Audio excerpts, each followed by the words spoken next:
icons.getbootstrap.com. The link is on the class website. And you're going to see that there are hundreds, if not thousands, of different icons for you to choose from. You're going to choose one for this project. I'm going to search for one called Mortarboard, which is sort of like a graduation cap. And I'm going to click the Download SVG button right here. I'm going to download it to my desktop. Now I've already done so, so I'm going to hit cancel, but you'll hit save. Then in Adobe Photoshop, what we're going to do is go to File, and we're going to go to Place Embedded. We're going to navigate to our files on our computer.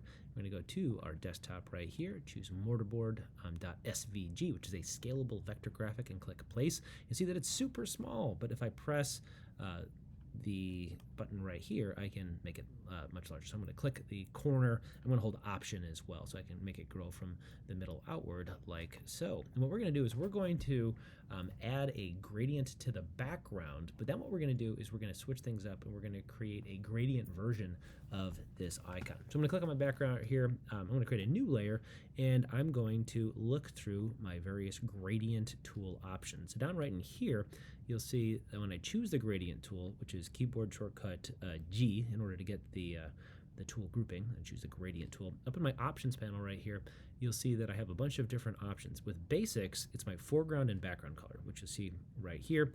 Or I can go foreground to transparent, but they have a bunch of presets right here. So you can sort of choose a theme, for example, blues, purples, pinks, and so on and so forth. I sort of like this purpley color scheme right here. And what that's going to allow me to do is to create a linear gradient across the page like so. This almost has Instagram vibes to it.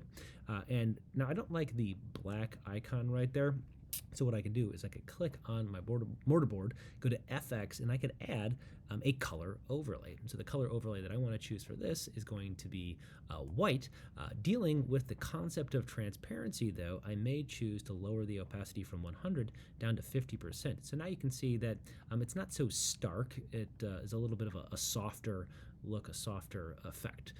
So go ahead and lower that down to about 50% on top of the gradient that you have selected. Now, another option that we could employ after we save this, export it as a PNG, and spit it out, is to do the following. I could take this layer and I could put it on top like so, and I could right click and I could add a clipping mask or create a clipping mask.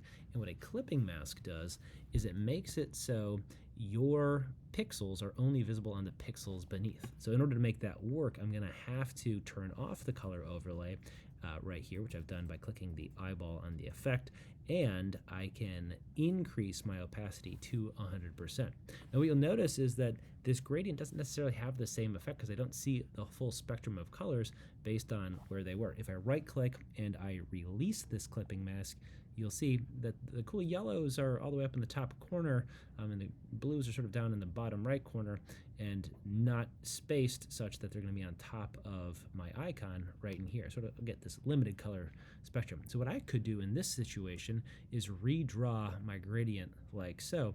That doesn't look great with this particular image right now, but if I pull it back up top in my layers panel and then I create a clipping mask out of it, you'll see that now those colors look significantly better. Again, sort of has those Instagram vibes to it. Go ahead, export this as a PNG and submit it to Google Classroom.